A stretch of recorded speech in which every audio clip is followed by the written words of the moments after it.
What is up, dudes, dudettes, and all my beautiful people of the interwebs? Bloody Nugs here, aka the Gothic Gamer, and your resident anime king. Guys, it is Saturday, so it's time to go beyond with the United States of Smash here with the Smash Podcast. How are you guys doing today? I know the background is the same as last week's. I apologize about that. Didn't have time to update it, unfortunately, but that's okay because of the fact that we got some wonderful topics that we're gonna get here into today. If everyone can, start showing up, and those they're gonna start streaming in here.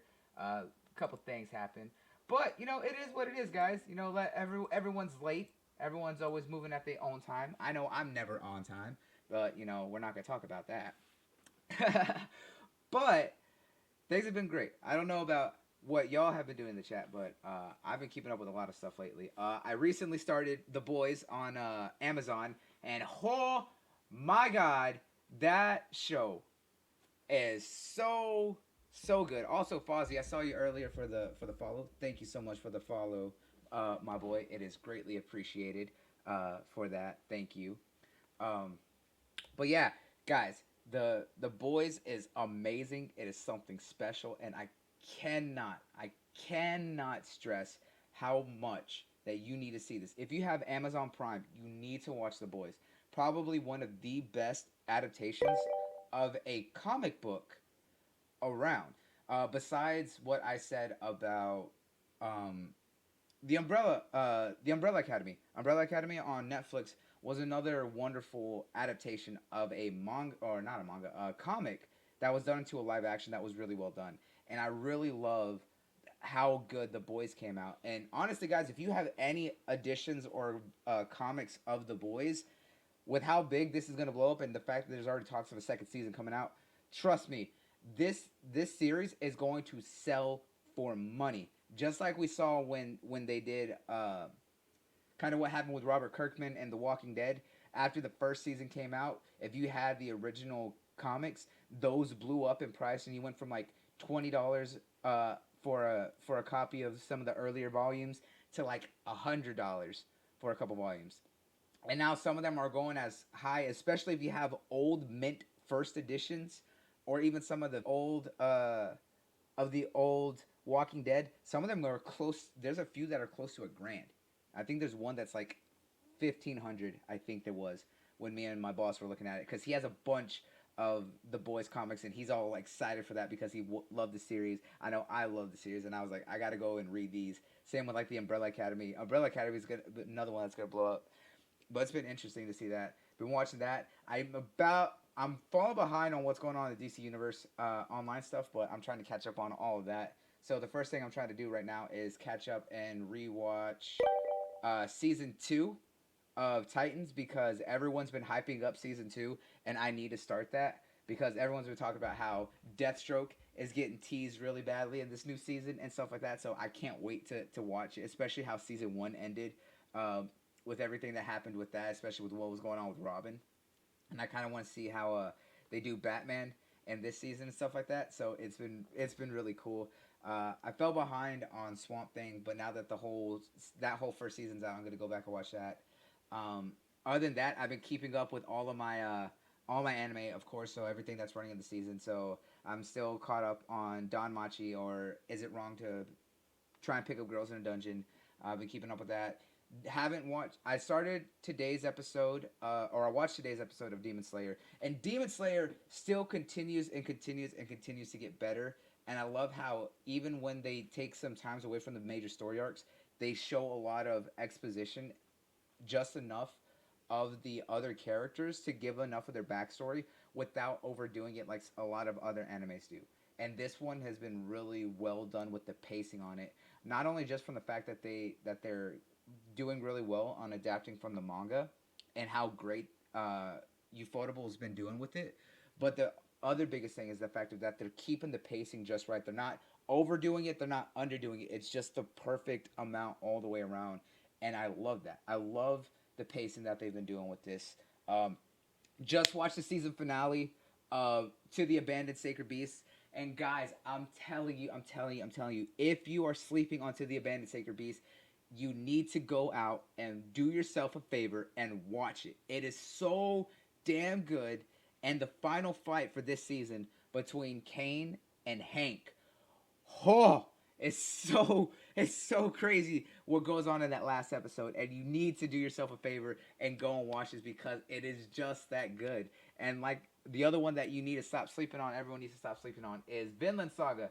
I know that not everyone has Amazon Prime, but for an exclusive that is on Amazon Prime, Vinland Saga is another amazing one. Again, who does not love Vikings? Who here in the chat does not love Vikings? If you do not love Vikings, slap yourself. If you do like Vikings, tell me how much you love Vikings. Music, I know you like Vikings. You are a Viking because you raid and pillage Cutie's village every night, if you know what I'm saying. Giggity. But dude, no, Vinland Saga is just one of the best seinens out there, and it's crazy to see something like that doesn't get a lot of attention come out, and it really is one of those series that are absolutely wonderful and amazing that don't get enough attention because there's always those like little gems each season that don't get the attention that they deserve because you have the big names, the stuff that everyone's going out to look for and stuff like that. So of course, like right now, everyone's been looking for Don Machi and of course all the other bigger names. Like for those who are a fan of the Certain Scientific or Magical Index series, right now they have a Certain Scientific Accelerator, which is also really good because Accelerator is probably one of my favorite espers from the Certain Scientific and Magical Index series, or a Certain Scientific or a Certain Magical franchise. I do love Accelerator because the fact that the things he says is so contradictory, it's hilarious. Because one of my favorite lines that he says is, "Just because you're stronger than me does not make me weaker than you." And I'm just like, but if he's stronger, that kind of does. And he sometimes he'll even say that in reverse. He's like, "Just because I'm weaker than you doesn't mean that you're stronger." And it's just like, yes, yes, it does. That's exactly what that phrase, that entire sentence, English and grammar wise, exactly means. Accelerator. But he's such a great character that I'm glad that he finally got his own series and stuff like that because every major character in the Certain Magical and Certain Scientific have been slowly getting their own series because we saw Index got hers, and then of course we saw the original with the girls, and then now Accelerator got his. So I'm kind of interested to see what they do next and who gets their next series, but that's still kind of up. Man, this light is so bad. I need better lighting in my room. I need better lighting all the way around because it's so bad. But other than all that, what else have I been keeping up with? Of course, I've been watching. It's my guilty pleasure this season, which is Do You Love Your Mother and Her Two-Hit Multi-Target Attacks, because there's something so enjoyable about that, and it's hard to just not love it because I don't know. It's magical. It's more magical than it has any right to be, and I love it because it's so bad, but it's so enjoyable. It's a guilty pleasure. Everyone has those animes or shows that's like it's so bad, and everyone says it's bad, and you know that, but it's a guilty pleasure. And Do You Love Your Mom and Her Two-Hit Multi-Target Attacks is that guilty pleasure for me, and I can't help it. So yeah, so I've been keeping up with that. What else is going on that I've been watching this season? Trying to keep up with. Dang, what have I been watching? Hang on, let me pull up my my watch list of everything that I've been keeping up with. I got so many. It's hard to keep track of everything.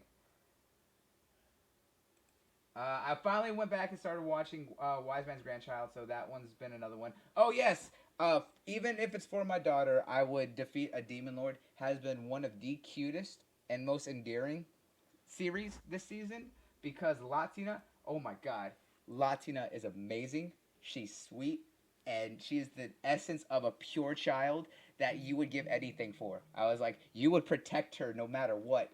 And it's just her personality is just one of those things just like, oh, it's so adorable. It's whenever she wants to do something, you can't say no. She's just so sweet. And then of course Fire Force, but everyone knows how everyone feels about Fire Force. Either you like it, you don't. You like the ecchi, you don't like the ecchi. But I mean, if you like Fire Force like I do, you know to expect it because it's coming from the same creator as Soul Eater.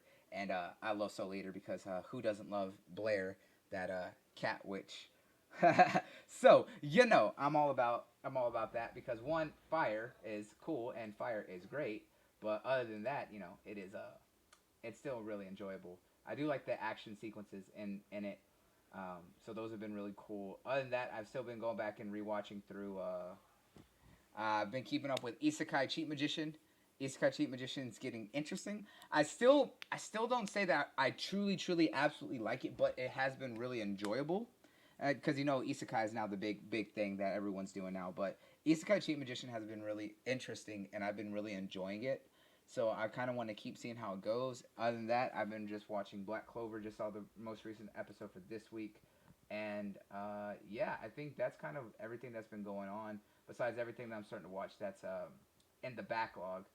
So things like Given, I have been watching through, and then I started Nobunaga's Teacher's young wife. That's been an interesting one.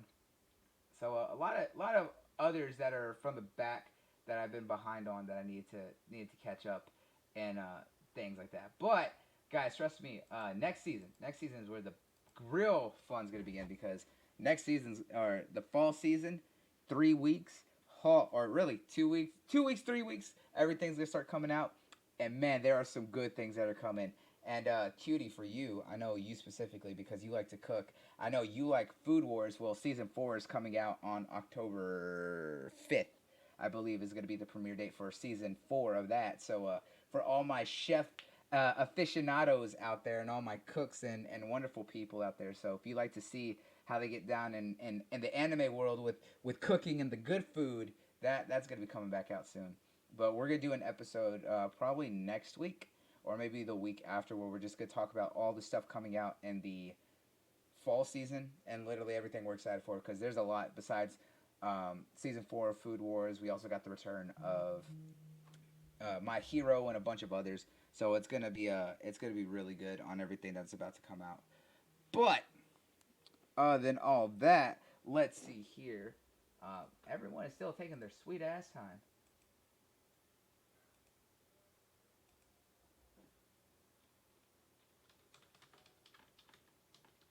Man, where everyone at?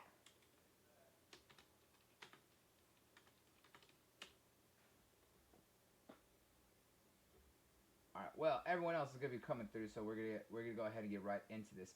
So, the first topic that I have here today is for all of my people, all my comic book lovers, right? Because we're going to talk about comic book lovers today. I got something for y'all.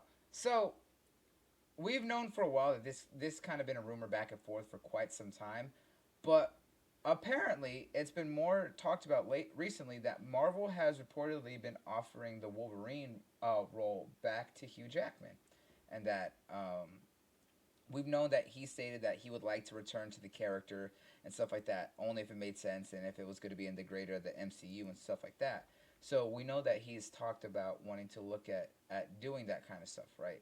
That there was a potential possibility for wanting to do it, and there's been a lot of talks about how they're going to handle Wolverine now with the X-Men being back into the Marvel Cinematic Universe and all that kind of good stuff, and what their potential plans are with those characters going forward. The biggest thing is that they are working and redoing everything with the they're redoing everything with the X Men and the MCU, taking the time to kind of rebuild those franchises and stuff like that, as well as kind of give them a greater breath of fresh air and everything like that.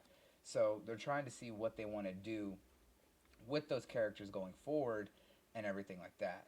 So the biggest thing right now is the fact that there's been a lot of talk on uh, what to do with the character of Wolverine because people want Hugh Jackman to return, others not so much. People feel like they ended his arc really well with Logan as the send off for that character, and it's time to bring in a new character.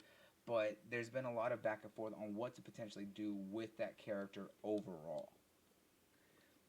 But now that there's rumors coming out about him potentially coming back and return to the role, that that's a really good thing as well as a really bad thing, because the fact that, well, it's a good thing because of the fact that everyone knows him as a character.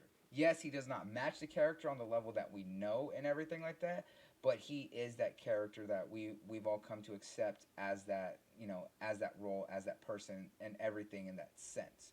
We knew that he was what people envisioned when they saw Wolverine and things like that. And it's kind of up to him to turn it down, but there's still a lot of talks that he's been wanting to look at redo, coming back for the role.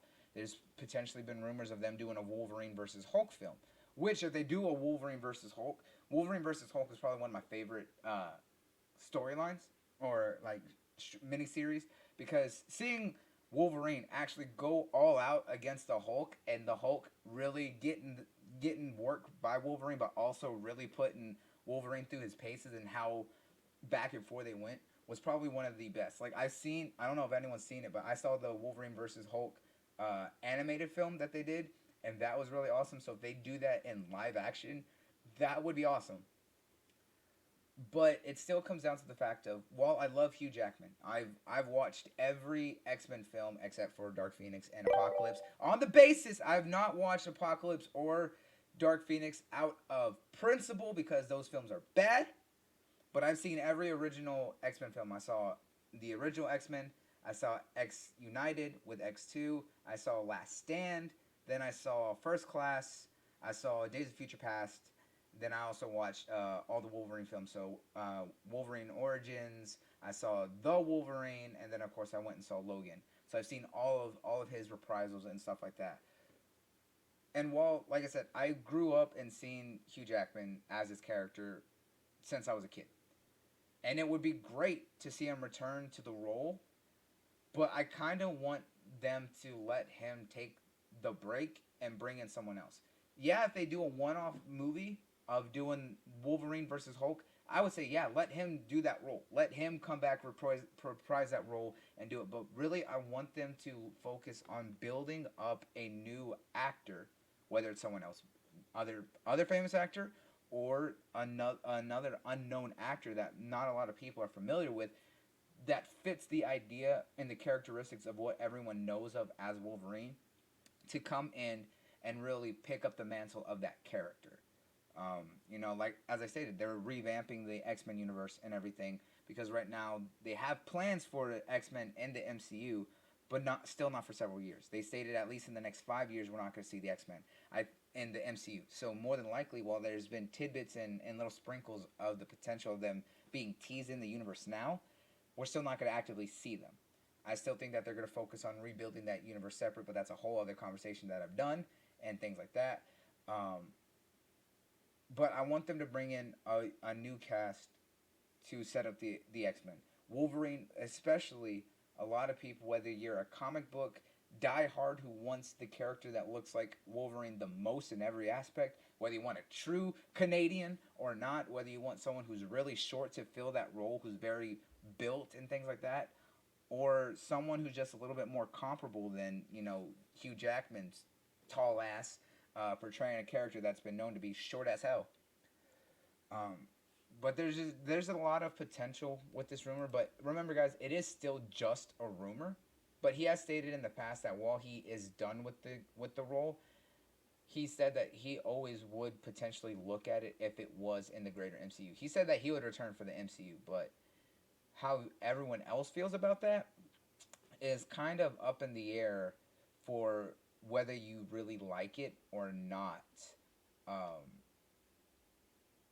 of him returning as that character or anything like that.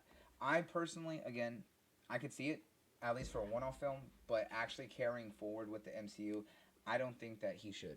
I honestly think they need to let him retire that role, just kind of like we're seeing with Robert Downey Jr. retiring the Iron Man mantle. I was like, it's one of those times where you just gotta let those characters kind of lay down and retire those roles and let someone new pick up the mantle.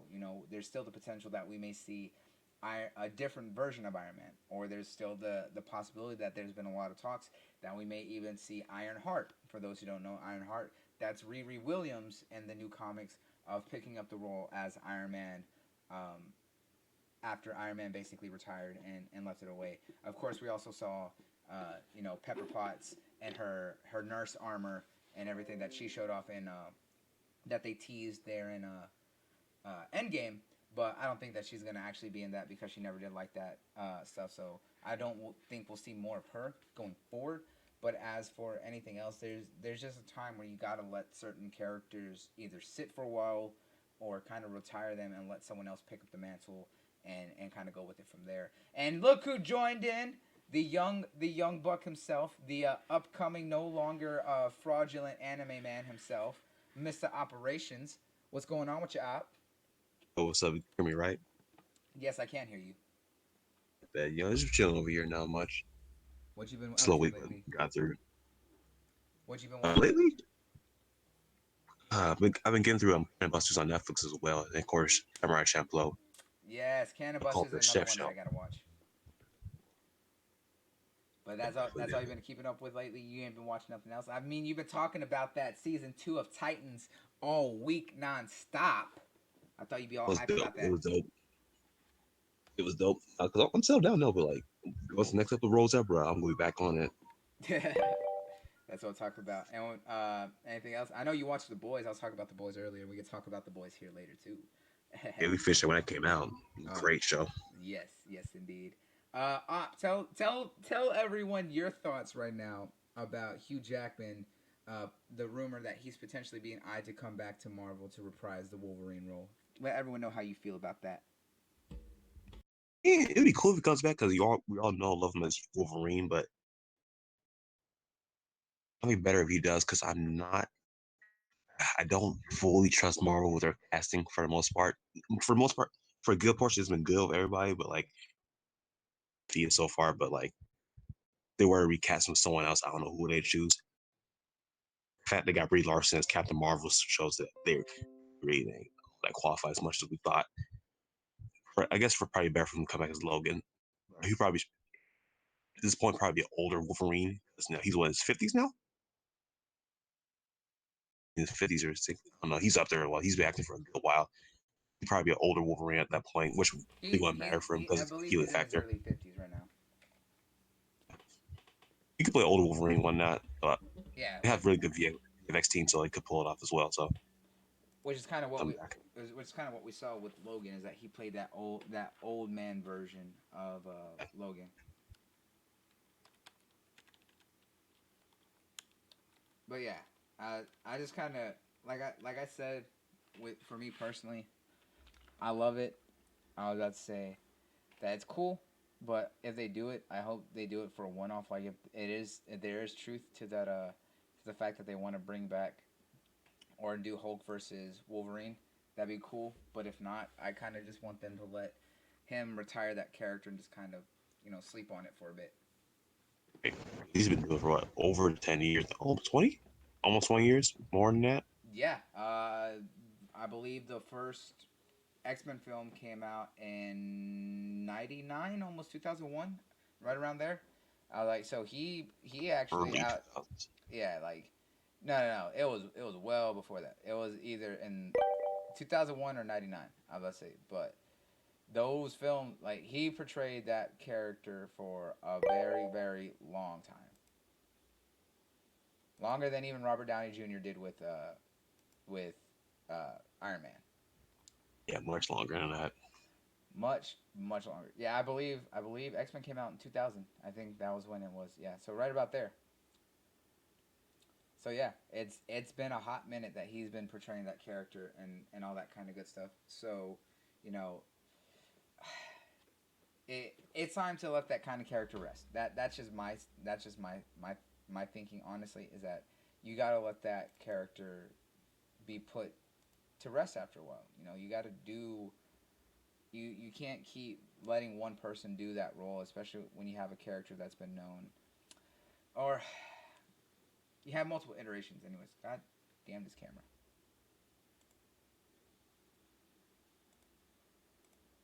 But yeah, that's just my talkings. Music gotta have. It's not a stream without any technical difficulties, right? That's how it goes. Something like that. Anyways, you have anything else you want to say on that topic? Not much. They don't go Hugh Jackman. Hopefully, they find someone that's Comparable. Wolverine. It'd be cool if they found someone short because Wolverine is pretty short in the comics as well. Yeah. So So it'd be cool if they found someone in that realm. you're along the lines of wanting someone who matches more the view or the aspect of what people would envision as Wolverine actually looking like. Say as in comics because we've had Hugh Jackman for a long time now, and he's been really good Wolverine. I think it's time for a change if they were to go with someone else. Yeah, I can agree with that. I can agree with that. Okay, so with that being said, we're gonna go ahead and hop on over to our next topic that we got here, and that is speaking of Marvel. There's been a lot of contention and a lot of back and forth on what's going to be happening with a certain web slinging neighborhood superhero in the MCU, which is Spider Man. So, if anyone is unaware of what's been going on, which I'm pretty sure everyone has at this point, but let us recap for you guys, is that there has been a lot of back and forth discussions and a lot of back and forth issues between Sony Pictures and Disney Studios and Marvel Studios about the rights of what's going on with continuing the relationship of Spider-Man being in the MCU. And the biggest thing about that all is the fact of that there was reports that Disney wanted to increase the amount of money that they were putting into production uh, on Spider-Man to kind of make more of a return profit than they were getting previously. There's a lot of hypotheticals and rough estimates about what that money breakdown was. We've had that conversation at length, so we're not going to go into that. But there was a strong argument between Disney and Sony Pictures, and because of that, there was talks about putting Spider-Man on hold before they figured out if they were going to continue the use or anything, or could come to a deal to kind of continue use of that character. Unfortunately, there was no deal that was reached at that time. There was nothing that they were able to really do or anything like that that they were able to meet. And because of that, it was announced that Spider-Man will no longer be used in the MCU after his last film and send off with Far From Home, which, if anyone saw, had a bit of a cliffhanger for what was going to be coming forward in in the MCU, and to kind of have that announced and that come out of nowhere, it's kind of a big mess up and to be frank, a massive fuck up on Sony's part. And I'm not saying that to defend or to give you know Disney any complete like innocence in all this. They wanted more money. It's two big corporations having a pissing contest because they're all in it for the aspect of profit. Let's not lie about that. However, Sony thought that they could do whatever they wanted because they had the rights, and they do. They had a lot more leveraging power in a certain aspect, but they were making use of a lot of Disney's resources. So both parties are at fault, and also not at fault within this aspect. However, after it came out that there was no deal that was able to be brokered and that Spider-Man was no longer to be used in the MCU, Sony quickly stated that they're going to start making use of Tom Holland in all of their films. Specifically, they're going to use him in a Venom and Spider-Man film crossover with Tom Hardy. They're going to bring Tom Holland into all of their other films like Morbius, The Living Vampire, the Black Cat and Silver Sable film that they have in the works and stuff like that. All those villain films that they're trying to build in their own Spidey movie universe or Spideyverse that they had plans for. However, a lot of those plans are put on hold right now because there's a rumor, and this has kind of been something that's been going on for or a rumor that's kind of lasted for a while, but this one seems to be a lot more prominent. But still, just a rumor, guys, that Apple is looking at buying out Sony Pictures.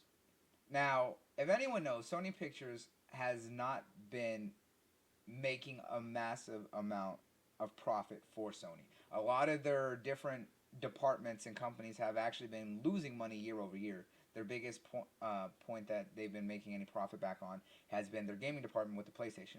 Sony Pictures has made some profit. Let's not deny that some of their films have done well. However, amongst all their other films, they still continue to lose money in that market year over year. And right now, there's been talks that Apple has been eyeing up Sony Pictures to potentially buy them out. And if this does happen, one, Apple will have a dedicated movie studio with Sony Pictures. But the biggest thing is that Marvel will actually get the rights to all of Spider Man's characters and his movie rights back. And that's an interesting aspect because of the fact that one, there was going to be a deal that Disney was trying to work out with Sony to be able to continue using this character and his rights and stuff like that because Sony owns the movie rights. But Disney literally owns everything else: gaming, merchandise, use in comics, anything else. They have all the rights to Spider Man that Sony can't say anything about. But they were trying to make it where Sony still got some money, and they were putting up more money and stuff like that to make a profit off the films and the movie rights. However, now if they just play the waiting game, depending to, and this has not been confirmed, but if they play this waiting game, it's potentially possible that they can get Spider-Man back without having to spend a single cent, without having to put any money forward, because of the fact that if Apple does make it abundantly clear and it's confirmed that they are acquiring Sony Pictures, then we're gonna see that just like what happened with the Fox buyout and other things, and specifically with not Universal but some of the other studios that had them back in the day, all the film rights that Marvel sold off of their characters years ago back in the 90s when they were going bankrupt will automatically revert back to them because of the fact that it specifically was sold to those studios. And if any, and in those contracts, that if those studios were ever acquired by another studio or they shut down and completely filed for bankruptcy and anything like that, the original film rights of those characters reverts back to the original sole owner, which is Marvel Incorporated, which is now owned by Disney.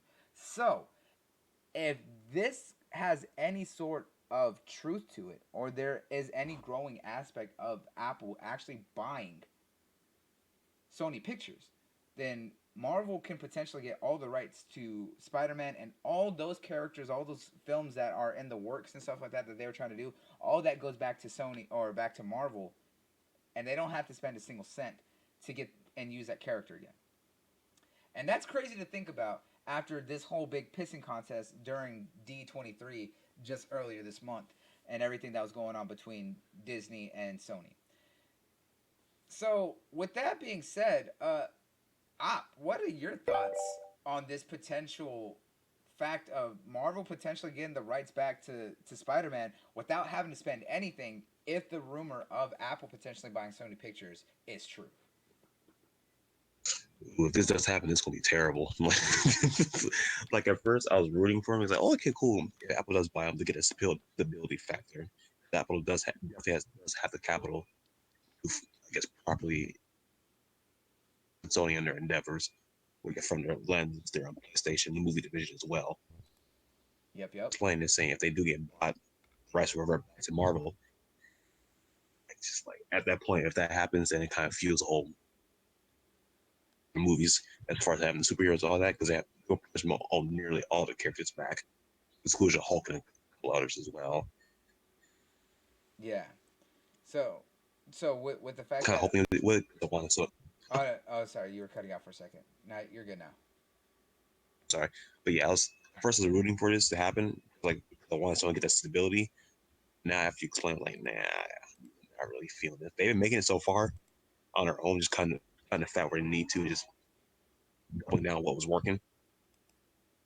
I really can't root for this as one because I really don't want Disney to get a bolster monopoly of what they were getting so far. Really, but I kind of actually I don't really trust Sony all that much with Spider because they kind of ran their previous ones into the ground. Mm-hmm. Agreed.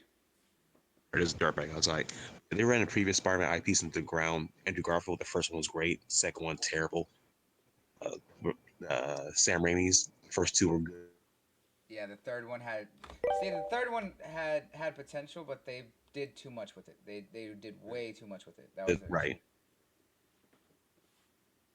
I don't know if they fully learn from that, that's yet to be determined. I guess Venom was good, so that's good. Inkling that they probably have. I haven't been really sold yet, so Iron Man Yeah, like I don't said, want to go back to Marvel at that point. So I I guess we just have to see what happens. I mean, it's a good thing and a bad thing. Again, it's bad, yes, because of the fact that yes, it just continues. One, it brings all of Marvel's properties back to Marvel. So yes, it goes back to the Disney monopoly. But again, it's all of Marvel getting all of their properties back. So it's a good thing because then we get to see these characters in these films that we want. However, the bad side about it is that people like us want to see some of these characters reach their full potential, and we don't want them to be done in the on the baby screen being all PG-13. Especially with what we're gonna see with Deadpool. I still think that they're gonna keep Deadpool rated R, and that they're just gonna put him. It's gonna say in association with Marvel because Marvel has that aspect, whether you're a comic fan or movie fan or anything like that. And we already know it already says in association with whenever we see a Deadpool film, but it's not gonna have the Disney. It's not gonna have the Disney logo like we've seen. I think that it's gonna go through Redstone, uh, which is their other You know what? subsidiary. I'm That's not entirely sure about that because they had the balls to just like ask the majority of the Star Wars EU, and they kept that going. So if they can do that and they're still fine going forward, making Deadpool from rated R to rated PG-13, surprising. It'll be devastating. Wouldn't be that surprising to me. But here's the thing: Deadpool can work at PG-13 because they've done it before with even with the Deadpool that they brought into their TV show in that crossover multiple episodes with Spider-Man on Disney Channel. All right, they've done it before, and Remember it's those? surprising. It's surprisingly, well, it's their new running Spider-Man series. I think it's Spectacular Spider-Man or Amazing Spider-Man on Disney Channel. But there were a couple episodes where uh, Spider-Man has run into Deadpool and stuff like that. Um, and he said some things that are a little bit wild, but they know how to tone it down just enough. Because in one episode when he's helping Spider-Man sneak into a building, and he's just like, "Don't worry, I'm gonna help you." And he's just like, "Listen, Deadpool." He's like, "I know what you're thinking, and don't do it." He's like, "Don't do what?" He's like, "Don't kill anybody." He's like, "How dare you?" He's like, "What?" He's like, "That word does sound bad when said alive, but yes, I'm going to unalive them."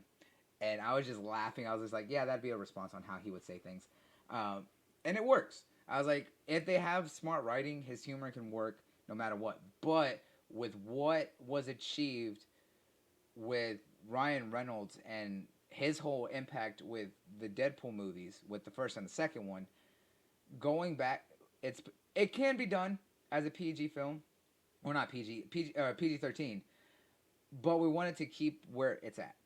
And like I said, I think that they will go through the Redstone Studios because even now it was still showing that it was an association with Marvel because they have to because it is still their product and stuff like that. So it was still an association with.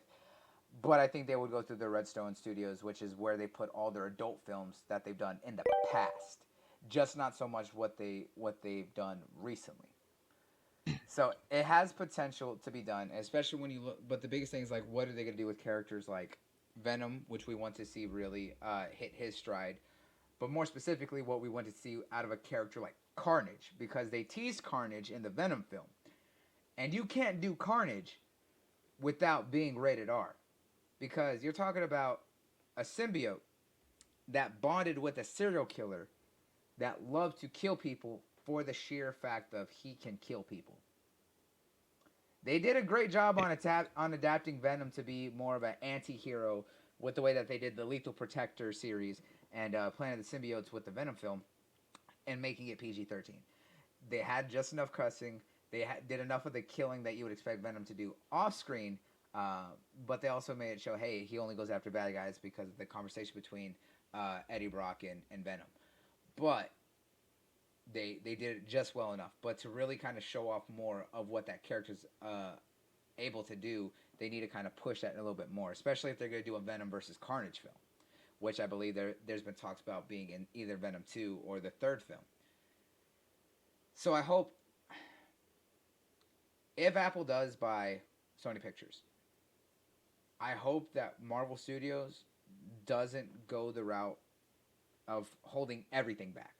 They need to really double down on being able to support these properties to the right aspects. I know their main storylines and their big heroes they're not going to do that with. Let's be realistic. We're not going to see the dark side of more of Winter Soldier and stuff like that more than we already saw with Bucky and a lot of the other characters. But I hope that they do kind of push the line just a little bit more, and with all these other characters that have already made an established name, that they do. I don't want them to hold back with some of these characters if they do this. You have that other studio for a reason. Utilize it.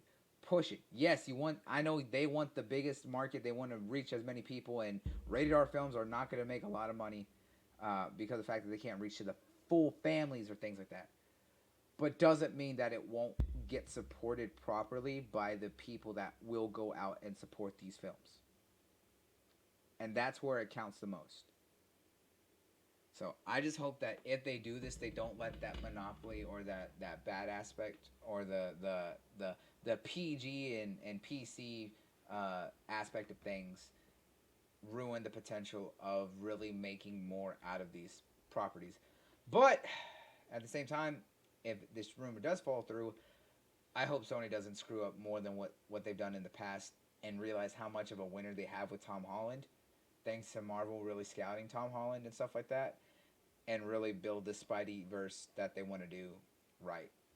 Because what they've done in the past has never been that impressive. So Sony's got a lot of work to do if they want to keep it up. That's just me though. So we'll see here in the future. A long fight ahead. It's going to be a very long fight. It's going to be an absolute long fight. Now, for our second topic, uh, 80s remakes have been coming back and making a bit of a comeback. 80s, 90s, and stuff like that. Either sequels, spin offs, or complete remakes and stuff like that. And there's been some good ones from the animation side of things. Now, the live actions, that's a whole nother story. We kind of saw that with what they did with Full House and Fuller House, and how that was kind of alright.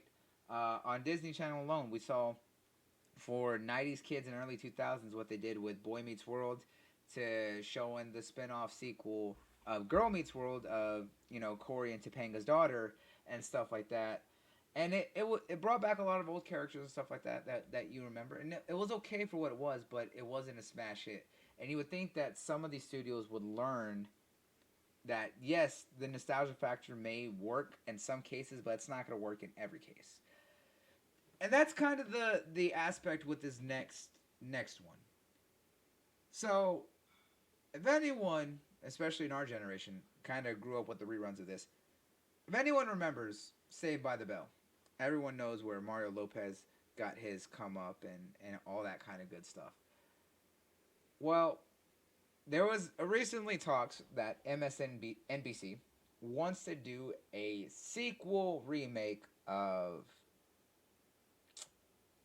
Saved by the Bell, following our wonderful protagonist of Zach Morrison as governor of, yeah, just that aspect alone is that they want to follow Zach Morrison as governor, and it's crazy to think about that this is kind of what they're doing and what they want to do, right? That this is what they are kind of pushing for, and this is the kind of content that's been becoming more popular. And it's sad to think about is that, nowadays, no TV show, no idea, or anything that comes out is original. There are no original ideas or TV shows anymore. Let's be 100% honest about that and be as real as possible. But this idea of what they're doing, of wanting to do a spin-off of Saved by the Bell, of all things, and specifically doing it in the fact of following Zach Morris as the California governor, I mean, I really don't know how I feel about this in any way, shape, or form. It's one of those things. Like I remember growing up and watching a lot of the reruns of Saved by the Bell back when I was a kid. I don't know about you, Op. But for them to want to do a sequel with it like that, I honestly don't know how to feel. I really hope that they don't do it because this would be just a really bad mistake for them to do. Uh, what are your thoughts about? Did you ever watch Saved by the Bell? And how do you feel about them wanting to capture this nostalgia trip by doing these kinds of remakes? Or watch the original. So the Fate of the show, I really don't have a ring as far as the Fate of the show. However, if they want to remake and bring it back, I do hope it's good because I'm pretty sure there's a dedicated fan base. If they were bringing it back and it was like half-assed or just terrible at the point, it's just dead on arrival. Yeah, Bring it back, make it better than a previous show, or just add on to it. Proper writers for this as well, because you're bringing it back in a modern time. Unless you want to have it set back then just a little bit later on, but I'm not sure how they're going to do it. yeah. I mean, I'm not going to care about the second one. yeah. Hey, check your mic real quick. It's cutting in and out again. But it's just it's one of those things of just like why do people want to I get it. You know, nostalgia is a hell of a drug. Nostalgia is absolutely a hell of a drug. Everyone loves nostalgia. Everyone loves those trips down rodeo and looking at the good old days. But there's certain things that just don't work, and especially when you're showing things like of time having passed, right? It's not always going to work. We saw that again with what they did with Full House and Fuller House and how it was okay, but it didn't hit the numbers. It didn't have the success or the blowout that everyone wanted, right? And that got canned really quickly. We see the same thing happen with Girl Meets World and Boy Meets World. Have the same effect. This there's just certain series that are iconic because of what they did at the time, but trying to bring them back is not going to always save them or be able to hit the same kind of lightning at a bottle that they did way back in the day because you got to think that times have changed. Uh, the humor and the community and atmosphere and things and have changed, and they're not appealing to the same people anymore. They're not reaching that same demographic. Yeah, they can maybe pull in some of the people from that era, to think about, but it's not going to have the same effect as that time and the generation and demographic that they were appealing to at that time. That's the issue with some of these remakes coming out that they're thinking that they're able to do that just isn't working. Like I said, I remember growing up and rewatching all the reruns of Saved by the Bell, and it was funny. It was funny for its time, but them trying to do a spinoff sequel decades later, following Zach as the governor of California and showing off how everyone has changed and stuff like that, you can't always capture that same feel to to the same demographic that you appeal back into the day. Yeah, they may be at the same age and they may be going through similar experiences, but it's not always going to have the same effect as it did back then. Because you got to think when that came out, it was the late 80s, like in 89, 90, and then to 93. It ran for like 4 seasons and stuff like that. And it was appealing to high school students of that era. And now, you look at the high school students of that era are well into their adult lives, being in their 30s to 40s and some maybe even in their 50s and stuff like that. It all depends on what, because you're looking at from 13 to probably 18, 19 of that era of who they were appealing to. So you add that by about 20, 25 years, most are in their mid 30s to early 40s and stuff like that. It's hard to capture that nostalgia feel of that yesteryear aspect while also maintaining and pushing forward stuff. What's up, 108? I see you over there, bro. How you doing, big bro? Uh, it's just one of those things that you can't really continue to do because it's just not going to have the same effect that it once did. I don't know. How do y'all feel in the chat about this? I want to know from y'all if y'all watched any of this and stuff like that, and y'all's thoughts on this. Opposite, anything that you want to talk about or anything like that? I don't expect it to catch the same feel grandeur that the previous show did. I think trying to like lightning bottle with like near impossible. Yeah. Try I think the best course of action for them too. Just take what they have from the previous season, try to build on there from there. Add something more to that universe, add something more to that world. You say he's a governor Yeah. now, Zach. supposedly this new one. Zach is the governor of California in this spinoff series. Probably take like it's probably like well, maybe the elements from the previous season and try to work on them going forward in the this new setting, this new plot line. But it can work to pull it off. It Something when we see it, is when you see it, absolutely because going I'm to be not really good to watching pull it. off. Yeah. I don't know how I feel about it at all. Because like I said, um, for Or me, two. it's one of those things of I'm not sure how to feel about it because of the fact that while I understand what they're trying to do, I just don't think it's gonna have the same effect that it once did. That people are looking forward No, to. it won't. It's not. It's guaranteed. Absolutely not. It's not gonna have the same effect as it did before, and that's the sad part. But I mean, if they can do it right and it does, that's awesome. Great for them. I'm really glad for that. Yeah. But it may only last in the very beginning because people are just like, oh, cool, it's coming back. And then it might just quickly fall off like we've seen with all these other shows that try to do that. It's really hard to do those shows again and get that same feel. So,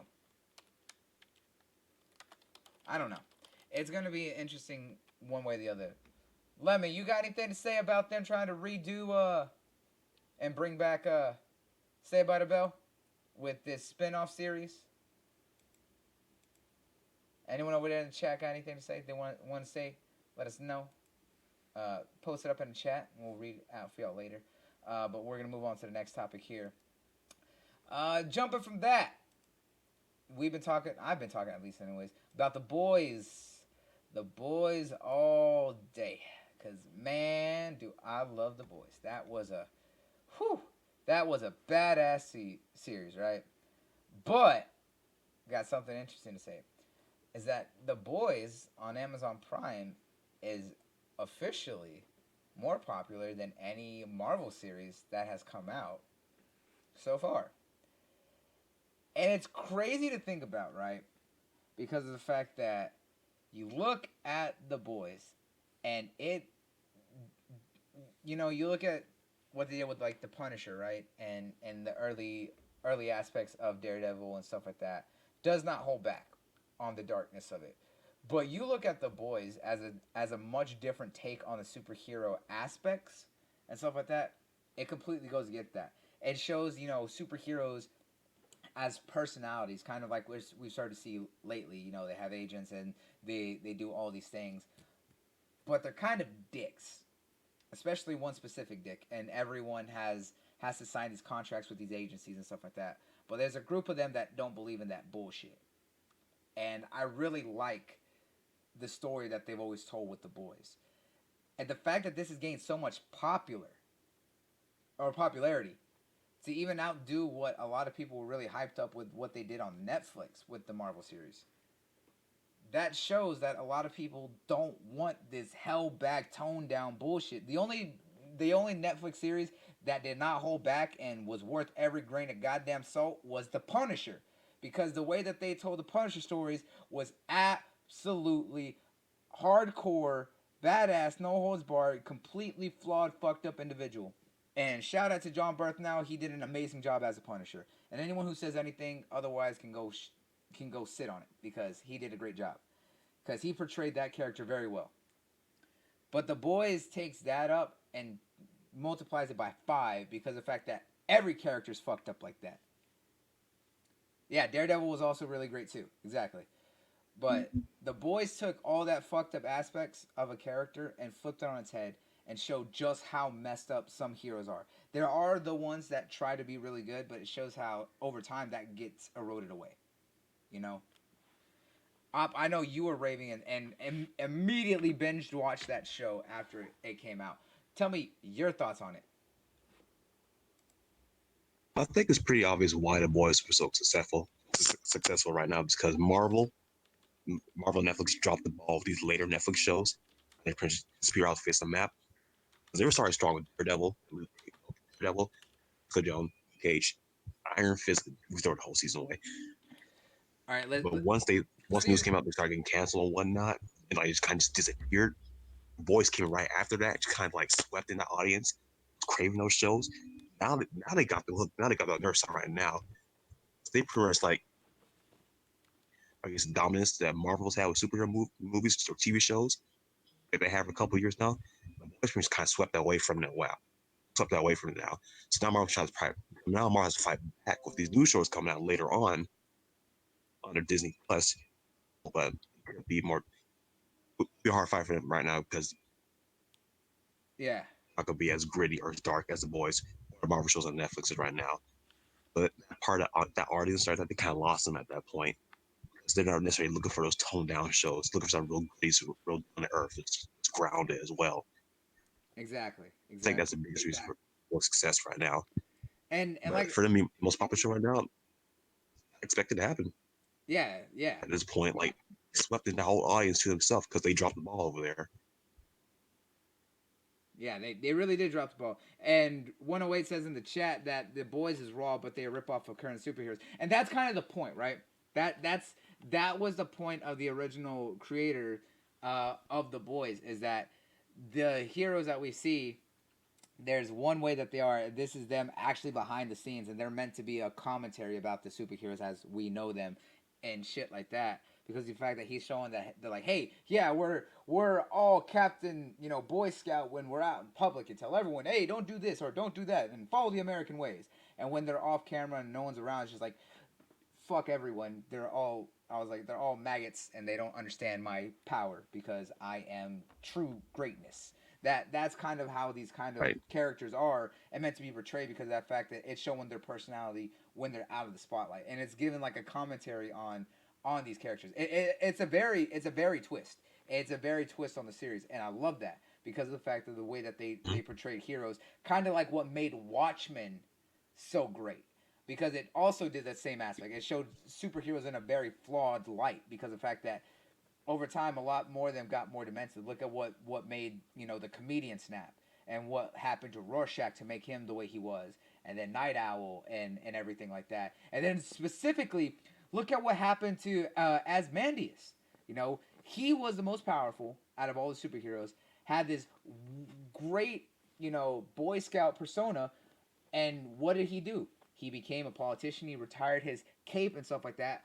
But he wanted to rebuild the world in the better image because of the fact that he was so messed up in the head. He's like, I can do things better, and I'm going to change things the right way, which is my way. And everything that happened in the Watchmen series. And that's why I'm excited for the Watchmen TV show, because the fact that it's going to follow what Yep. happens after that, because it's going to follow the cult of Rorschach. And everyone knows why I personally love Rorschach as the better anti-hero than Batman ever was, because the fact that Rorschach is very something incredible. All right, Rorschach, he has a code, but he doesn't let a lot of things get away. He will go to the most extreme circumstances, but there's certain lines he will never cross, such as killing kids and things like that. But he will absolutely destroy anyone who touches or harms a kid, and a lot of other messed up things. Rorschach is probably one of the most perfect examples of a flawed hero, just kind of like the comedian was, and then what kind of happened with Night Owl and all that aspect. So it's really good to see that these series are popular for certain reasons, because of the fact that I think now the world is more open to seeing those flaws when done in the right amount of entertainment and a right amount of commentary. Which is also why I really like why the Umbrella Academy was so popular, why it got so big and was really well enjoyed on Netflix, because the fact that we got to see some very messed up kids who had a very rough childhood because they were taught to be the best superheroes, who grew up scarred because of all of their experiences, and yet they had to come together and do a lot of things. And look at Five, right? Five, that's a boy, right? Yeah, he's a 50-year-old man who went back in time and was back in his boy body, but you're seeing like a 14-year-old kid ganking dudes from behind and shooting them in the back of the dome with a pistol and taking on assassins. Like, boy was hardcore. And then everything that was going on with Seven, the guy who could talk to the dead, and his whole addiction problem and his all flaws and everything. Like there was a whole lot of stuff that made Umbrella Academy so damn good. So it's good to see that these kind of series are getting popular for and it's well deserved. I'm glad that these are getting the notoriety and come up that they absolutely deserve. You know what I'm saying? Anything else you want to add to it, Op?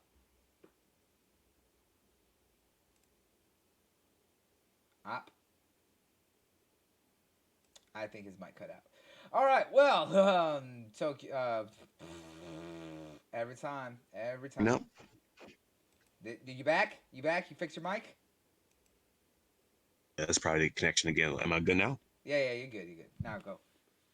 Any So final we'll make it thoughts? short. So pretty much like Disney with their absence with these shows right now, it's gonna get harder from going forward because like there's of course the boys, there's DC Universe with Titans, Doom Patrol, and other shows coming out. Swamp Thing as well coming as well.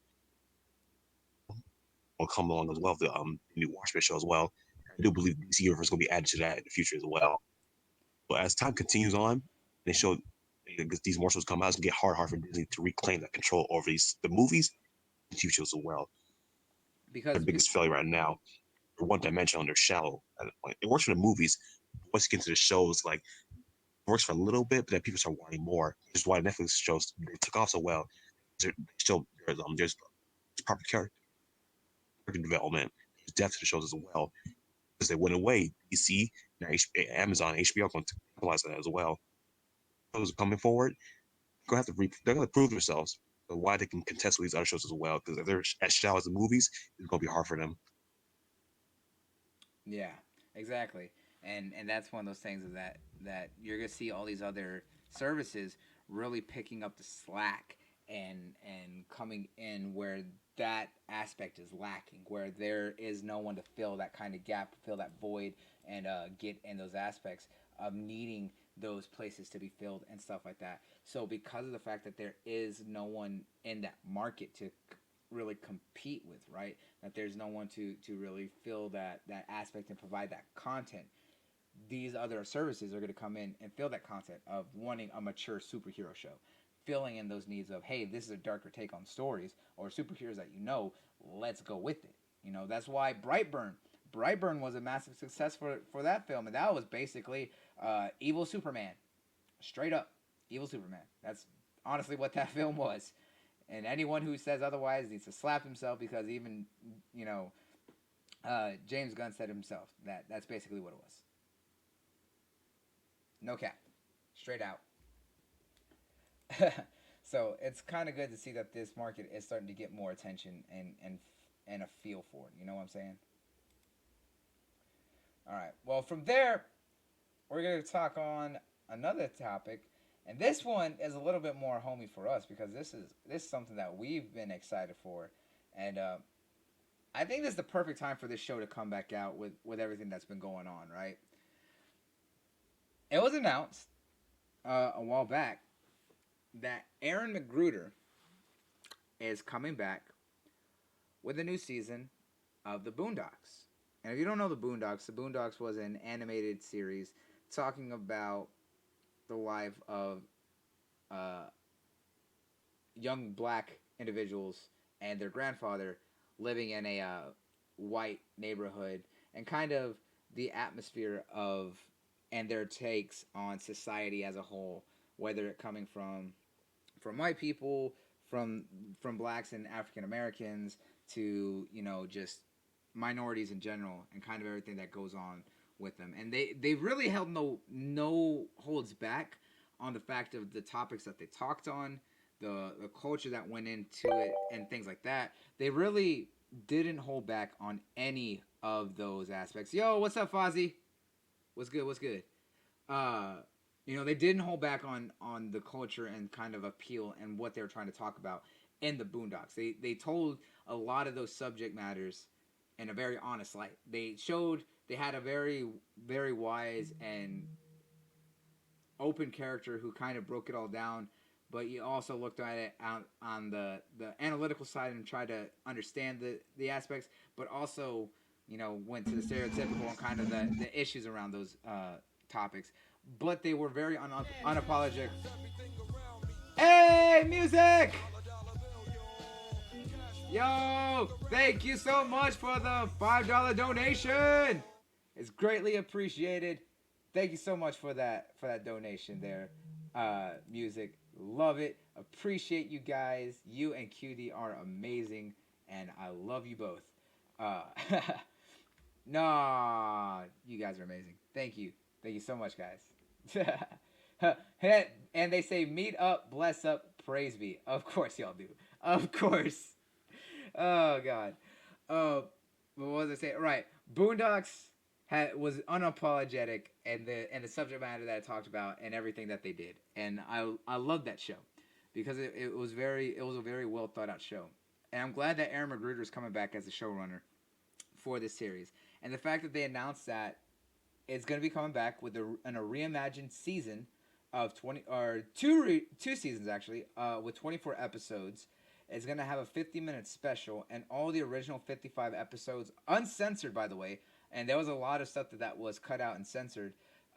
Is going to be uncensored on HBO Max come next year in 2020 in the fall. So I'm really excited about this comeback. What about you? Did you watch? I mean, I don't really have to ask, but did you watch Boondocks? And as a young African American male here in the U.S., what are your thoughts on the subject matter and everything that I talked about, and that it's coming back?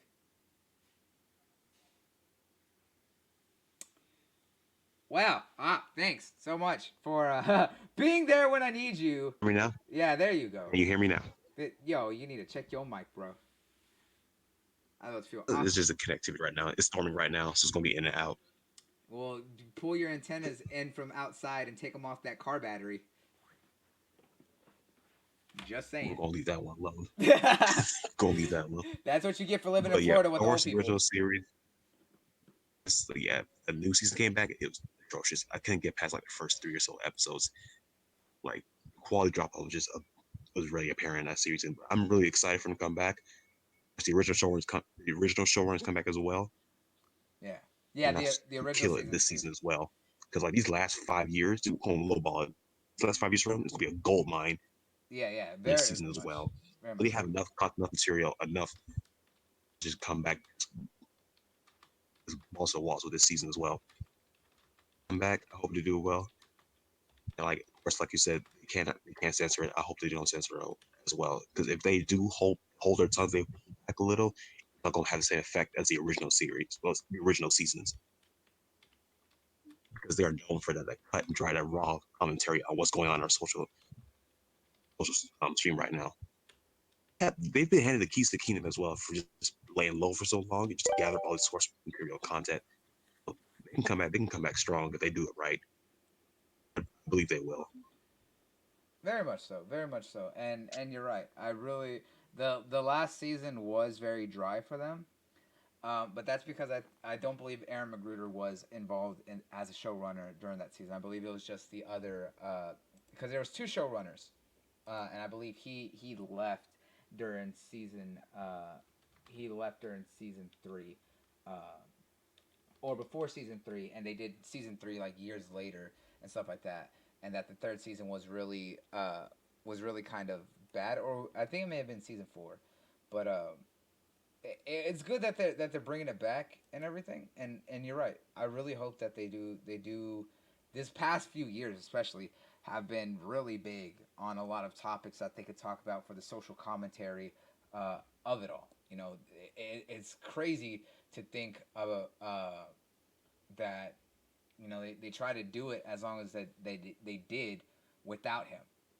So I'm glad that he's coming back, and that there's a lot of stuff to definitely talk about because his insight to those topics is what made the social commentary have a lot of appeal and really have that effect and really hit right.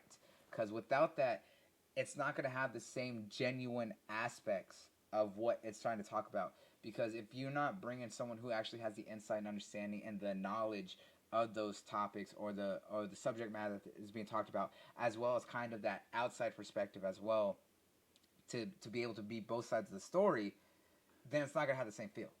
And even if you do, if you're not knowing how you want to portray it properly, it's just going to come off either overly stereotypical or just completely ignorant of the aspect. And that's what made the Boondocks so very unique in this series, uh, of when it came out back in the early 2000s and stuff like that. Because if anyone remembers when they came out, it was when R. Kelly first went on trial for the whole peeing thing, and that pee baby. No, we're not gonna go into that. So we're not gonna talk about that. But yeah, it went into some very, very, very heavy topics and things like that. So I'm kind of glad that it's coming back in that aspect. Also, I think now is the time when it's going to be interesting with their aspect of the use of a very particular word, uh, a lot from a very particular character, a lot, a certain uncle, and see how that plays out. I mean, it's been used more, and I'm not gonna say it or anything like that. On it's just been used more, and I think there's been a lot more shows that aren't afraid to use it now, especially when they have that aspect. Because look at the use of it and Black Lightning, right? And we everyone on the show has watched Black Lightning and loves Black Lightning, and that one is unapologetically very. I wouldn't say or anything like that, but they don't shy away from a lot of the social commentary of that aspect. You know what I'm saying? It's hard to talk about that without it sounding one way or the other. You know what I'm saying? No, you're fine. I get you. They're concise and they're like they're concise and they're straight with what the message they're trying to deliver. They're trying to convey. They're trying to sugarcoat it. They're showing you what it is, how it actually is affecting people. Exactly, and They're very direct with it. yeah, and I have to applaud the fact that they're very upfront about it, and they're unapologetically so because of the fact that they don't hold back on it. But they don't do it for a shock factor. They do it for the fact that they understand the culture and they're doing it right. But they don't overdo it to where it sounds like, okay, now you're just kind of going extreme with it just to be extreme with it, you know. And I think that's exactly what they need, and why them bringing back Aaron McGruder as a showrunner is gonna really push these new seasons to to great extents, because I think a show like the Boondocks definitely needs to happen in today's climate and stuff like that. I definitely think that they need to bring back that commentary and that social introspection, if you will, about everything. So, and everyone on the for Let's be everyone who honest. doesn't know, Like Sophie said last time, if anything does happen, anything does pop off, Black Twitter's going to defend them. But we know how potent Black Twitter can be at this point. oh yeah, yeah, If they're on the P's and Q's, they'll be just fine. oh absolutely, they got everything. They in a better situation now than probably back then, but even back then they had a lot of support. But Adult Swim being under that Cartoon Network umbrella, while they did push it certain things that there were certain things that they weren't willing to cross. And I think now with having someone like HBO, which we know is not afraid to do anything, because they had a show like Game of Thrones and a lot of incest and child murder and stuff like that. I think they're gonna be perfectly fine and have the backup that they need. Just saying, just putting it out there. I think they'll be in a better position than they were back then. So, for all the people out there, just saying.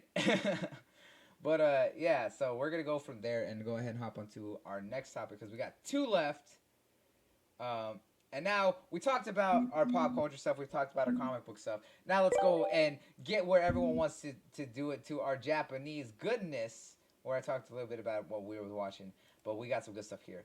And let's talk about one that I'm excited for, but I know a lot of people have a point of contention with and things like that. Live action of animes, right? Live action adaptations.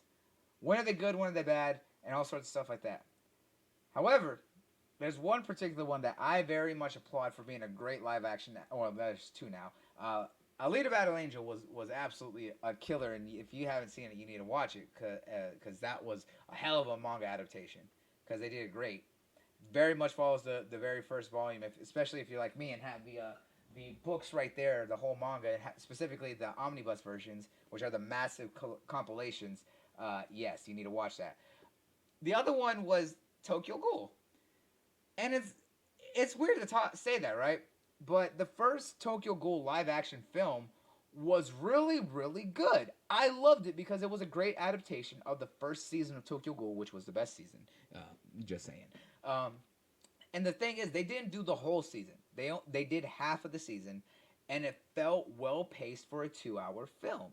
And I like that aspect. They didn't try to go too far. They didn't try to do too much. They did the right amount of story with the right amount of action scenes, just changing them up a little bit to fit within the budget that they had established, and it felt right for that film. And I really liked the live action adaptation of Tokyo Ghoul. Uh, and I was excited when they announced the sequel because we talked about this a while back. But now they finally showed the trailer for what's being called Tokyo Ghoul S or Tokyo Ghouls, if you want, and it's the second half of season one. And originally they didn't show or talk about Jason in the original film, but now they're bringing and introducing Jason, and I'm excited for that because the Jason aspect of Tokyo Ghoul of the first season was very interesting because that's really what built Kaneki's character to show when he finally hit the point of really finding himself and coming to terms with the aspect of that he's a ghoul now. That was a very big growth point for his character going through the torture and everything that he did being with Jason, being the cannibal or the ghoul eater himself. Yes, exactly. Jason is why he really accepted and became a ghoul because before he hated the fact that he was a ghoul. You know, even though the old man tried to help him, and even Toka and even his little sister, everyone was trying to get him to accept it. He accepted them himself. He just never accepted himself as a ghoul, and he hated the fact that he was forced through it because of everything that Rize did to him. But Jason is the one that really brought out his acceptance as a ghoul because of the torture that Jason put him through.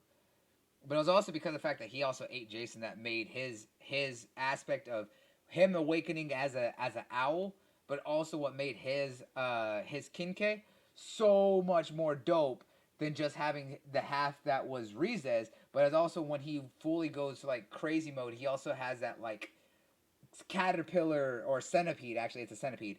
Kinke that's also warped in with it as well, and what made Kaneki's powers as a ghoul so dope. Yeah, he could only survive Jason as a ghoul, uh, but it was because of the fact that he broke him mentally and accepted Rize and accepted that he was a ghoul at that point that he unlocked his powers, his the full extent of his powers and became an owl. Because remember, the owl is more than one person. The owl is more than one person.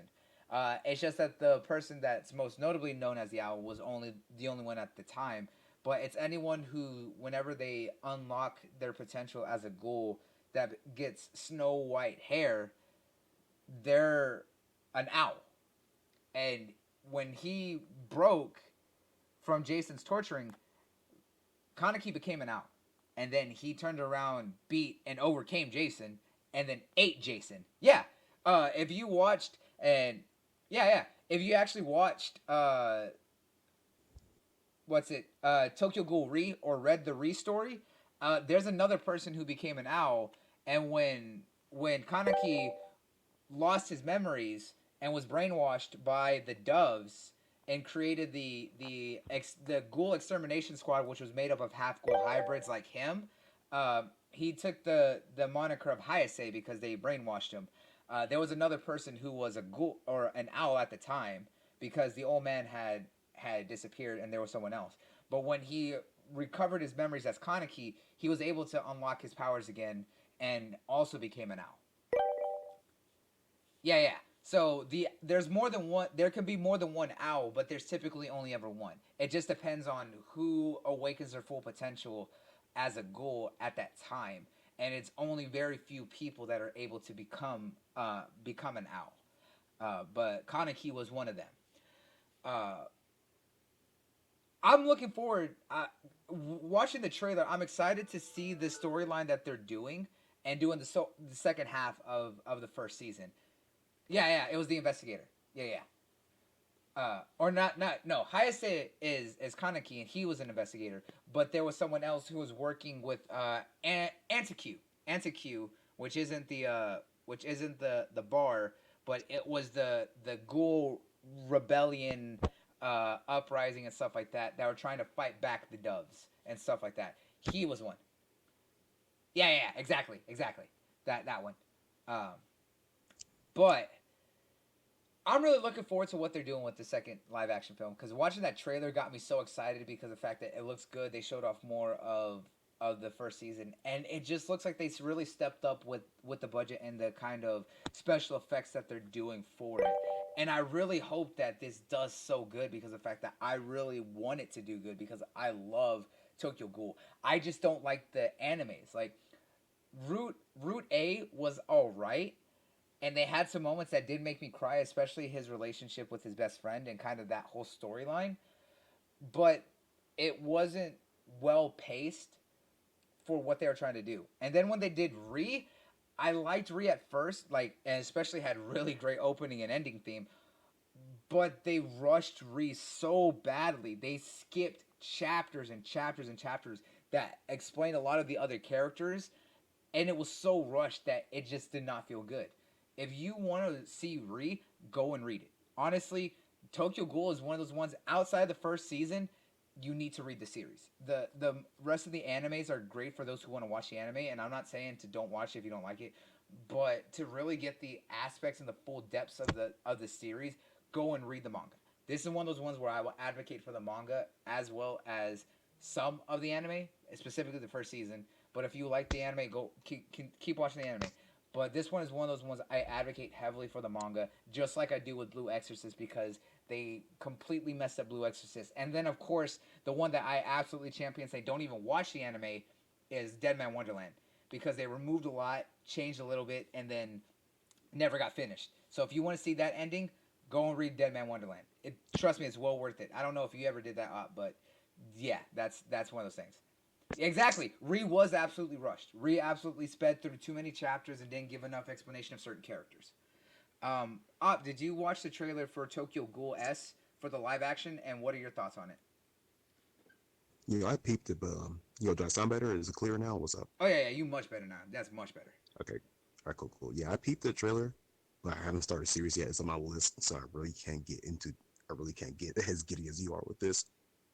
So like, I'm just gonna patiently wait until I finish series, then check this out later on. But if it's good, yeah, I'll definitely hear from you about it. Then I'll check it out once I finish the series.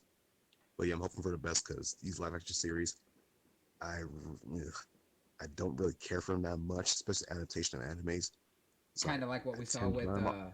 Full Metal. Yeah, I tend to run them off before they happen, but that's not good as well. But I don't know if it's good, man. I'll definitely check it out. But if not, yeah, it won't be that surprising to me. Yeah, and when we talked about this before, when they announced the sequel, me and Super G, who isn't here right now because he's with family, um, me and him both actually went and saw the live actions for Tokyo Ghoul, and he loved it as much as I did. Like I'm telling you guys, if you haven't seen the live action of Tokyo Ghoul, watch the first film and then go check out the trailer for the second one. It's really well done, and I loved it. And trust me, it's one of the few times I'll say the live action. I tend to give live actions a chance, but there's a lot of them that just fail super hard. Bleach was one that was actually really good. If you like Bleach, I didn't care for Bleach, but I enjoyed the live action adaptation. Full Metal had potential, and it was great in the first half of the film, and then the second half was just bleh, sadly. And that was a massive mess up from the studio that was working on it. But I have really good faith, mainly because the first movie didn't do me wrong. So I have really good faith for what they're gonna do with the sequel for Tokyo Ghoul with Tokyo Ghoul S. So I'm excited for it. Uh, if y'all have, like I said, if y'all haven't seen the first film, go and watch it. I'm telling y'all actually like it if y'all do enjoy Tokyo Ghoul, and especially if you saw the first season at least, well worth it. Well worth it. Absolutely wonderful. The actors did a great job portraying the personalities and a lot of the very in depth and reactions that the characters had at certain points. So I would definitely absolutely recommend it for everyone. Um, Anything else you want to say on this topic before we finish up with our last topic up? Nah, that's pretty much it. Pretty much it. All right, cool. Yeah. All right, guys. Now on to our last topic, and this is for all of our gamers, which we all are here. Fairy Tale. Love it or hate it, it's a very popular anime. I personally think that Fairy Tale is Garbo, and we've all kind of hated on Fairy Tale, but I have a roommate who's a very big Fairy Tale fan, and even he says like these last few seasons have been kind of bad. But whether you like it or not, Fairy Tale is a very popular shonen, and that's very very very true. He watched. Fozzie says he stopped watching after the first season. I stopped watching after the first 15 minutes. I'll say that. That first episode, I was just like, no, not doing it. Nope, no. Especially after Rave Master. Rave Master was kind of cringy. I tried giving it a chance. Rave Master was cringy. Fairy Tale was a little bit more acceptable, but still just kind of like, no, no. And then now what the creator's doing with Eden Zero, it's even worse because of the fact that he's just copying himself in the worst possible way because he's not even trying to be original anymore. So it is what it is. If you like Fairy Tale, all praise to you. We've had my boy Nintendo Direct on, and he's a very big Fairy Tale defender. So he always laughs at us whenever we talk about Fairy Tale and stuff like that. But whether you love it or hate it, it's very popular. It's a very popular shonen. Um, but it was recently announced that it's getting a video game. And whenever I mention video games, Ladies and gentlemen, Coin Spark. let's get ready to rumble! Thank you for the host there, Coin Spark. Greatly appreciated. What was I saying? All right. Whenever anime games are made, typically they fit in two categories. Either they're fighting games or they're fighting games, right? They very rarely exist outside the fighting game genre. And then when they do try to break out, it's always touch and go how they feel. Now, Koei Tecmo made the Attack on Titan game. And Attack on Titan felt very good because of the fact that it actually felt like you were using the 3D maneuver gear, and that you were taking down the Titans in a very tactical way by slicing and cutting off certain parts. And it felt very much like if you were actually in Attack on Titan. We've seen RPGs in other games, such as Naruto way back in the day with the Uzumaki Chronicles, and then, of course, with Rise of the Ninja and Broken Bond back in the PS3 and 360 era generation, as well as we've seen some games do turn-based strategy games. Well, Fairy Tail is getting a turn-based strategy game, which I'm glad that it's not a fighting game. But my issue with it is that Koei Tecmo is again doing pick and choose, kind of like Bandai does pick and choose with Japanese or anime based games. Koei Tecmo, when they released Attack on Titan, it was multiplat, and it was on all platforms: Xbox, PlayStation, PC, and I don't think they've gone to Nintendo yet, but I think they're going to. However, when they announced Fairy Tail, it's going to PlayStation, Switch, and PC. But it's not coming to Xbox. And I'm gonna play the game. However, I always call out companies when they do this pick and choose on what goes on what platform kind of bullshit. Now, PC and PS4 games or Japanese games always being on those two platforms, I expect that. But when they decide to go full on more multi-plat and they include Switch, and especially if they have a precedent of doing all platforms, especially with some of their games, you would think that they would follow through with that. But they don't. And Koei Tecmo right now is doing that with this game, and I have to call it out. Just like I've called out Bandai multiple times, because Bandai is the biggest one, because Bandai has the monopoly on all anime merchandise outside of Japan. But Koei Tecmo occasionally gets a few that go through some of their subsidiary studios and stuff like that. The other one I call out is Square Enix. And, not I get it. Not everyone is into turn-based strategy games or RPGs as much as they used to be. Yeah, baseball. This is the podcast. Yeah, I was about to say you. I don't think you've actually caught one of my podcasts before, so welcome. Yeah, I like the Naruto. Yeah, exactly. That was also, I believe, they also had that in Ninja Storm. I believe the Ninja Storm games were also open world a bit. Um, but I get it. You know, not everyone likes turn-based RPGs or strategy games anymore. But the thing is, if you're gonna release it on multiple platforms, especially platforms that have small install bases or anything like that, support all of them. Put them out, especially if you have a history of putting out on multiple platforms before. Yes, it takes money, but you're still gonna recoup. And every sale on any platform is still a sale from every platform. I hate when they do that pick and choose thing because of the fact that it's not necessary or unright. And let me say, turn-based RPG is still very popular. Yes, it has a heavier alliance or a preference on PlayStation and PC, but there are some that are on Xbox. There's a lot of people that really like the Persona series that are on Xbox and want Persona to come over to Xbox, and that's a very big turn-based RPG. And what they're doing with Fairy Tail is a big turn-based RPG. So why not bring those? Hell, you saw whenever they released the older Final Fantasy games, which are all turn-based RPGs, on Xbox after Square Enix finally said, "Yeah, we're gonna bring those over."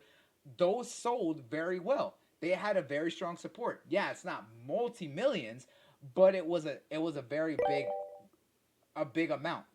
It had a very big audience that has support for the Japanese games on Xbox. So Koei doing this, especially after the support that they've done with like games like Gaiden back in the day, and then what they did with Attack on Titan, which was really popular. Why is this the one that they're gonna choose to say, "Oh, we're not gonna do the turn-based RPG over here, but y'all can have everything else"? I mean, a lot of people love those things. They like strategy games. Look at games like XCOM and what was in Game Pass, which is Mutant Year Zero: Road to Eden. Very XCOM esque. It's a turn-based strategy game. Turn-based is not as dead as everyone thinks they are, and the fact that people try to downplay it or keep it off certain platforms because it's just like, oh, there's no audience for that. No, there's always an audience.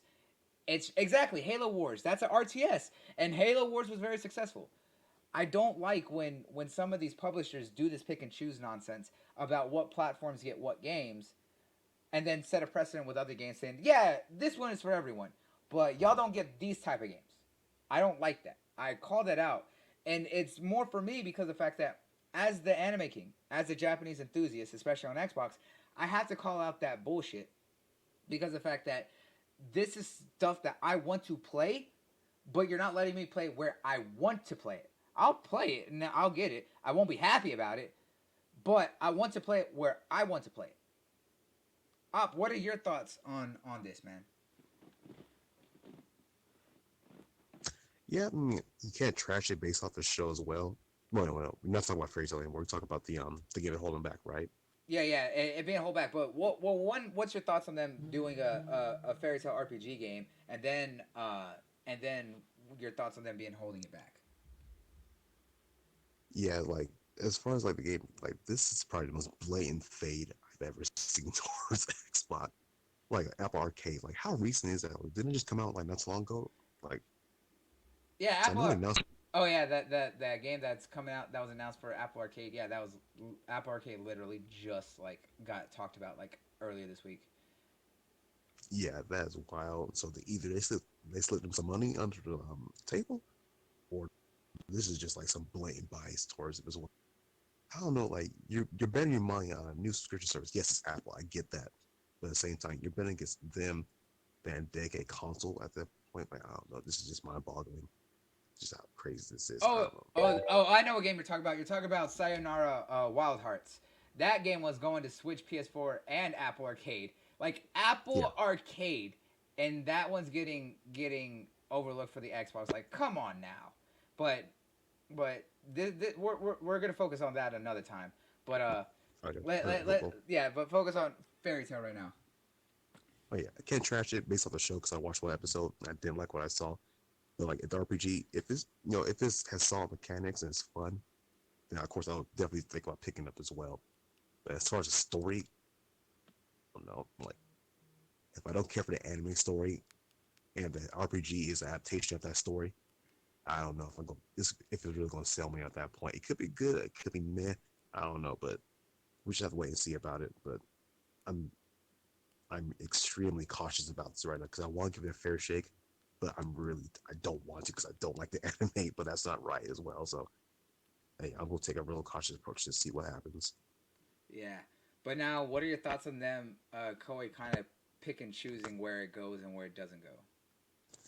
Like it's expected at this point, which is sad, but is at the same time it's actually incredibly frustrating as well because like I want the game to do as well as possible right now, and I figure put on a big three would be the smartest thing to do as well. So to skip one of them, regardless of how big it is, like I don't know, like you kind of shoot yourself in the foot at that point from a revenue standpoint as well. Because if your philosophy is like you're scared about you don't think there's that many fans on this platform, you're never really gonna figure out until you start playing games on it as well. And like grow that fan base, grow that popularity over it as well. Because there's people who want these games as well, but if you keep picking and choosing, you're gonna lose them after a while because they're not gonna care after a while because they get tired of it. They get stiff on it over the years, so they got to be consistent about this going forward. They can't like, we'll drop this one, I'm not gonna do this one. No, no, no. You gotta do all of them going forward as well if you want to grow that fan base over on this site. So yeah, they got to cut the BS out. Just be real about it, because like this xenophobic behavior they have, like this got to go. This shit died like years ago. I don't know what I don't know what it's to hold on to it. It's not really doing the best for him as well. So like, I don't know, man. Like I'm getting real tired of this shit. Yeah, I agree. And Fozzie says that that the hate is real. It's booty cheeks, and it is very much real. And it sucks. It sucks that this has become so prominent and such a big thing that it's becoming this bad about the disrespect and hate on Xbox, and that there is no love. While there is definitely more support slowly coming from the Japanese, the fact that there's still so much like pick and choosing like this is the one thing that is still so bad and what has to be called out, and I hate that because I want to support these games, especially when it's more than just a fighting game. I have been the biggest advocate that not every goddamn anime game needs to be a fighting game. I get it. It's shonens. I was like, I get it. Some of these are all fighting and stuff like that, but not every single one needs to be a fighting game. There's so many things that you can potentially do with these games. Like me and Soul have advocated for that very heavily. We talk about Berserk. Berserk was cool as a Musou, but it's not exactly what we want in that Dynasty Warriors Musou style. We would say that Berserk would work greatly in the Dark Souls style, because of the fact that one, while Gats can easily cleave through dudes, he still has his struggles when he's fighting demons, especially before he gets the Berserk armor. And even when he gets the Berserk armor, it still goes crazy. I was like, that works for Berserk. There's plenty of games that could be fit in open world aspect. Exactly, Berserk and Dark Souls in that genre would work. There are other ways to do these games outside of just fighting games. But when they do things like this, it's hard for me to support them when they're doing these aspects. It's why I really like Dot Hack Sign and everything in that game, because it was a turn-based RPG that was a video game within a video game, so it was meta, and I loved it. But with the fact that it was only on PC and PlayStation, that pissed me off. Yeah, exactly. The open world One Piece game, World Seeker. Some people didn't like it, other people did. I personally enjoyed it, but it is what it is. Yeah, an open world, a One Piece Sea of Thieves kind of game would be dope. Just riding around, going to different islands, fighting people, taking over, trying to be the top pirate. Like, that would be pretty cool. Pretty cool. Fighting other pirate crews. I think that'd be pretty awesome. I dig that. I dig that. I like that. I like that idea. But it's just it's just one of those things of why is this? Why is it like that? Why do some of these publishers do this? And especially when a lot of people advocate and push for these things, and when they finally do make the changes, and it's not all within the same genre, they don't put it out on more places. That's one of those things that bothers me as a Japanese enthusiast, and for us as real big advocates for anime games and stuff like that. So I don't know. Op, any last thoughts you have on this, my man? No, that's really just about it. You really sums up perfectly, man. Like they gotta be consistent, stop picking and choosing if they want the best for their careers, not careers, because they want the best for their team, their development going forward. Exactly, my man. Exactly. But guys, that's it for the show. We do want to thank everyone who stopped by. Everyone for the host over here on Mixer and all the donations and support from you guys, music cuties, specifically y'all too, beautiful souls. Thank you guys for helping us grow. I was like, if y'all are watching us over on YouTube, if you aren't subscribed, please hit the subscribe button so that way you can see whenever we go live and host the show. And make sure that y'all share out the video and like it. And for everyone over here watching on Mixer, if y'all aren't following me, please hit the follow button. Other than the podcast, that now that we're trying to hit more platforms, we do this every Saturday for the time being. So we come check us out here every Saturday, 7:30 to 8 p.m. Central Standard Time, and we typically run for a bit. And other than that, I do stream here on Mixer 5 times a week, playing different games, doing stupid shenanigans and bullshit because that's all I live for. So if you guys want to come support me and us, definitely come out here. The guys do tend to play with me a lot. Me and Op have been gaming together a lot, and we're going to be doing more stuff together. So if you guys want to come check us out, please do. And make sure to hit the follow button. It is greatly appreciated. And if you are following whenever we are live or anything, make sure y'all guys share out the stream and share out the show so that way everyone can come through and come rock out with us and all that good stuff. So we do truly appreciate you. And to all of our audio listeners, whenever this goes up, you can find the show here on Spotify. Of course, you can also find it on Google Podcast and on Apple iTunes under Smash Podcast. And that's SMASH Podcast. So, guys, thank y'all again for another wonderful night and a wonderful show. Of course, before we get out of here, let them know where they can find you at. And he disappears before he could do a sign out. You can find that fraud over on Twitter at Operation_Oppo, OPO, and follow my brother over there whenever he's talking about stuff. He's always talking about news and causing shenanigans with people who try to say stupid stuff without knowing what they're talking about. So if you like shenanigans, follow that man for some shenanigans. And of course, I am your boisterous host with the most, Bloody Nuts. You can find me all over right here.